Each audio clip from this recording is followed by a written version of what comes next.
ایک سوکھا سڑا میلا کچیلا ہاتھ کھڑکی سے اندر آیا اور آ کر میرے سامنے پھیل گیا۔ میری طبیعت خراب ہو گئی۔ میں نے غصے سے باہر دیکھا۔ باہر ہاتھ سے کہیں زیادہ میلا کچیلا اور سوکھا سڑا بھکاری کھڑا تھا۔ میں نے اسے ہاتھ سے معاف کرنے کا اشارہ کیا اور گاڑی ریورس گیئر میں ڈال دی۔ ہاتھ وہیں رہا۔ میں نے ہاتھ کو ہاتھ سے باہر دھکیلنے کی کوشش کی مگر ہاتھ وہیں رہا۔ میرے غصے میں اضافہ ہو گیا۔ میں نے شدید وحشت میں چلا کر کہا، کما کر کھاؤ، اللہ تعالیٰ نے تمہیں ہاتھ پاؤں دیے ہیں۔ میلا کچیلا شخص ہنس پڑا۔ اس کے دانت اس کے ہاتھ سے کہیں زیادہ گندے اور بدبودار تھے۔ اس نے ہاتھ میرے سامنے لہرایا اور بدبودار لہجے میں بولا، کیا تمہیں اتنا ہی ملتا ہے جتنا تم کام کرتے ہو، جتنا تم اپنے ہاتھ پاؤں چلاتے ہو؟ میرے دماغ کو آگ لگ گئی۔ میں نے اس کا ہاتھ نہایت بدتمیزی سے جھٹک دیا۔ ہاتھ واپس وہیں آ گیا۔ میں نے گاڑی سے اترنے کے لیے ہینڈل کھینچا، لیکن اس سے پہلے کہ میں اپنے ارادے میں کامیاب ہوتا، میرے ساتھی نے مجھے پرسکون رہنے کا اشارہ کیا اور جیب سے 5 روپے کا سکہ نکال کر بھکاری کے ہاتھ پر رکھ دیا۔ بھکاری نے سکہ الٹ پھیر کر دیکھا اور پھر میری جھولی میں پھینک کر بولا، اس سے کیا ملتا ہے؟ یہ دولت تم اپنے پاس سنبھال کر رکھو۔ یہ اونٹ کی کمر پر آخری تنکا تھا۔ میرے ضبط کے سارے کیل قبضے نکل گئے۔ میرے منہ میں جھاگ آ گئی اور میں اپنے جسم کی ساری نفرت سمیٹ کر اس پر چڑھ دوڑا۔ تمہیں تمہاری اوقات کے مطابق تو دے دیا ہے، اب تمہیں کپڑے بھی اتار کر دے دیں؟ بھکاری نے کہکا لگایا، ہاتھ واپس کھینچا اور نسبتاً اونچی آواز میں بولا، اللہ تعالیٰ نے جتنا تمہیں دیا کیا تمہاری اتنی اوقات تھی؟ میں نے غصے سے ایکسیلیٹر دبایا۔ گاڑی کے ٹائر چرچرائے اور میں اس میلے کچیلے سوکھے سڑے بھکاری اور اس کے سوکھے سڑے اور میلے کچیلے ہاتھ سے دور چلا گیا۔ یہ شاید دوسرا چوک تھا یا تیسرا۔ گاڑی سرخ سگنل پر رکی۔ میں نے رومال سے پسینہ پونچھا۔ یوں ہی گرم سلگتے قطرے سوتی رومال کے ریشوں میں جذب ہوئے، میری ذات کی پہلی اینٹ نے اپنی جگہ چھوڑ دی۔ ایک سوال اندر سے اٹھا اور اٹھ کر میرے سامنے کھڑا ہو گیا۔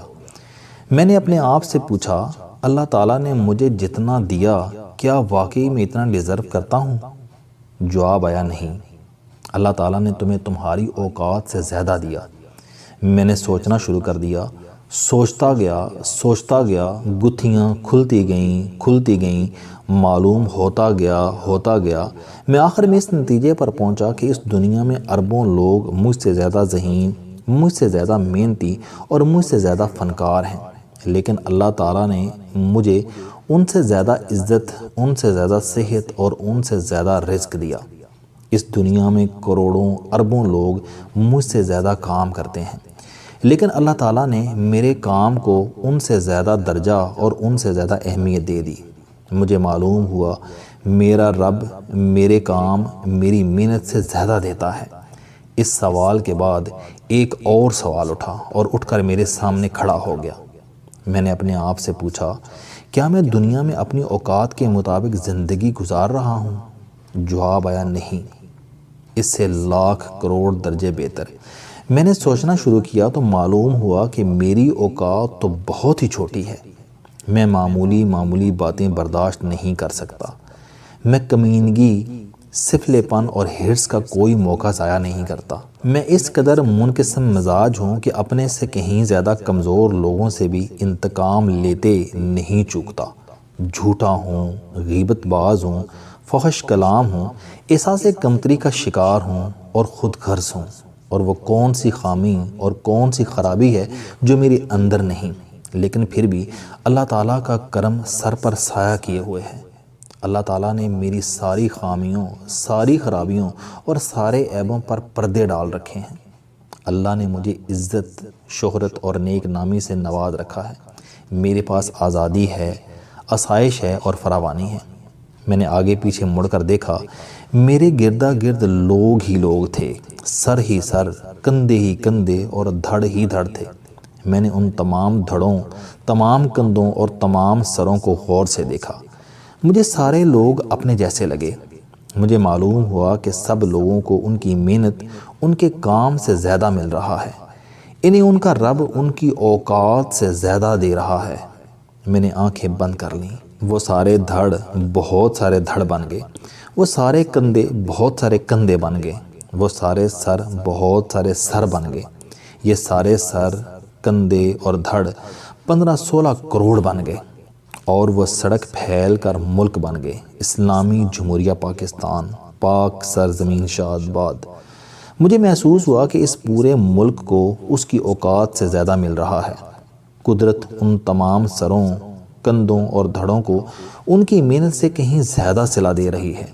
یہ سب لوگ بھارت بھی ہو سکتے تھے، اس بھارت میں جس میں 19 کروڑ لوگ 6 روپے روزانہ کماتے ہیں، اور 6 کروڑ 2 روپے، جس میں 20 کروڑ اچھوتوں کو آج کے زمانے میں بھی سائیکل خریدنے کی اجازت نہیں، جو اپنی پشت پر جھاڑو باندھ کر پھرتے ہیں، جو جوتے نہیں پہن سکتے، اور جو اپنی ذات کے ہندوؤں سے بات کرتے ہوئے منہ پر ہاتھ رکھ لیتے ہیں۔ ہم لوگ روانڈا، برونڈی، کوسوو اور سربیا بھی ہو سکتے تھے، جہاں لوگ اقوام متحدہ کے کیمپوں کے سامنے ایک ایک روٹی کے لیے ہفتہ ہفتہ پڑے رہتے ہیں۔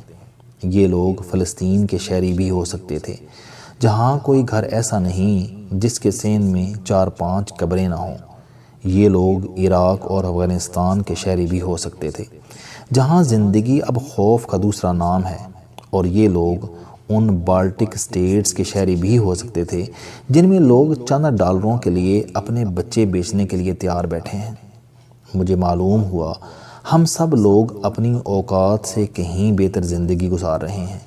ٹھیک ہے کہ حالات اتنے اچھے نہیں جتنے ہونے چاہیے، لیکن ان حالات کو تو ہم نے ہی بہتر بنانا ہے۔ ظالم طرز حکومت کا رخ تبدیل کرنا، اپنے پاؤں کے کانٹے چننا تو ہماری اپنی ذمہ داری ہے۔ یہ فرض، یہ ذمہ داری تو ہم نے ہی نبھانی ہے۔ قدرت نے تو کوئی کسر، کوئی کمی نہیں چھوڑی۔ ہمیں آزادی دی، زمین دی، پانی دیا اور رزق دیا، لیکن اب ہم چاہتے ہیں کہ وہ اپنے فرشتے نازل فرما کر یہ نظام بھی درست کر دے۔ اللہ کرم کیا کرتا ہے، اور اس کرم سے فائدہ تو انسان نے خود اٹھانا ہوتا ہے۔ میں نے یو ٹرن لیا اور اس میلے کچیلے سوکھے سڑے بھکاری کی تلاش میں نکل کھڑا ہوا۔ واپس آیا، گاڑی سے اتر کر اسے تلاش کیا، مگر وہ نہ ملا۔ میں دیر تک تلاش کرتا رہا، لیکن جب مایوس ہو گیا تو اندر سے آواز آئی، وہ بھکاری نہیں تھا، وہ ایک پیغام تھا، وہ ایک خط تھا، ادھورے پتے والا، بے رنگ خط۔ اور بے رنگ خط میں کاغذ کی ایک چھوٹی سی چٹ تھی، اور اس چٹ پر لکھا تھا، یاد رکھو، جو رب نعمت دیتا ہے وہ رب نعمت چھین بھی سکتا ہے۔ اگر اپنے رب سے اپنی اوقات سے بڑھ کر پانا چاہتے ہو تو اپنی اوقات میں رہو، شکر کرو، توبہ کرو، اور ہر وقت اسے یاد رکھو۔ السلام علیکم دوستو، علم دوستی چینل بنانے کا مقصد موٹیویشنل اور زندگی بدل دینے والی کہانیاں آپ تک پہنچانا ہے۔ مجھے خوشی ہے کہ آپ احباب کو یہ ویڈیوز بہت پسند آ رہی ہیں۔ کوئی بھی شخص جو مایوسیوں میں گھرا ہو، یا کوئی بھی شخص جو اپنی زندگی مثبت انداز سے گزارنا چاہتا ہے، اس کے لیے یہ چینل لائف چینجنگ ثابت ہوگا۔ میرا دعویٰ ہے کہ کوئی بھی شخص اگر اس چینل کی ویڈیوز دیکھ اور سن لے گا تو اس کی زندگی بدل جائے گی۔ اگر آپ کو یہ چینل پسند آئے تو اسے سبسکرائب کرنا نہ بھولیں، تاکہ ہر نئی آنے والی ویڈیو آپ تک پہنچ سکے۔ اس ویڈیو کو دوسروں تک ضرور پہنچائیں، کیونکہ یہ صدقہ جاریہ ہے۔